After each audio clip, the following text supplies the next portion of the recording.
पुण्यातच चाकण परिसरात पोलीस स्टेशनच्या हद्दीतच बाईक्सना आग लागली होती। या आगीत 35 ते 40 वाहनं जळून खाक झाली आहेत। वेगवेगळ्या गुन्ह्यांच्या प्रकरणात या बाईक्स जप्त करण्यात आल्या होत्या आणि पोलीस स्टेशनच्या आवारात असलेल्या कचरा कुंडीतला कचरा जाळत असताना ही आग लागल्याचं सांगण्यात येतंय। 35 ते 40 वाहनं यात जळून खाक झाली आहेत आणि यामुळे नागरिकांमध्ये हळहळ व्यक्त होतीये।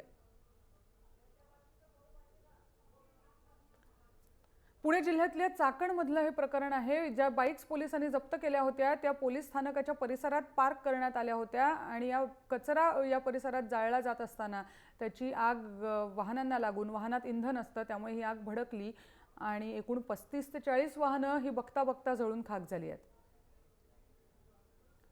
सुनील ठिगळे आपले प्रतिनिधी फोन लाईनवरून आपल्याबरोबर आहेत। सुनील, 35 ते 40 बाईक्स आणि गाड्या या जळून खाक झाल्यात या परिसरातल्या।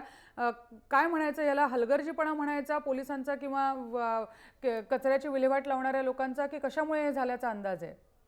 नक्कीच रुचिता, सध्या तरी मात्र या गाड्या जाळल्यात की जळाल्यात याचं कारण तरी अस्पष्ट आहे।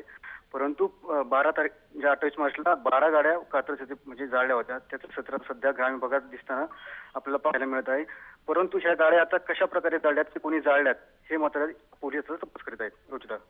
नक्कीच याचा तपास कोण करणार आहे त्याविषयीची अधिक सविस्तर माहिती हवी होती, कारण तपास तर करावाच लागेल जर पोलीस ठाण्याच्या हद्दीतल्या 35 गाड्या अशा प्रकारे जाळल्या गेल्या असतील तर। बरोबर आहे रुचिता, एकदम चाकण पोलीस चौकी आहे त्या लगतच ही म्हणजे विविध गुन्ह्यामध्ये जप्त केलेली वाहने आहेत ही मात्र या ठिकाणी लावण्यात आली होती। आणि नक्कीच सुनील, धन्यवाद तुम्ही दिलेल्या या माहितीसाठी।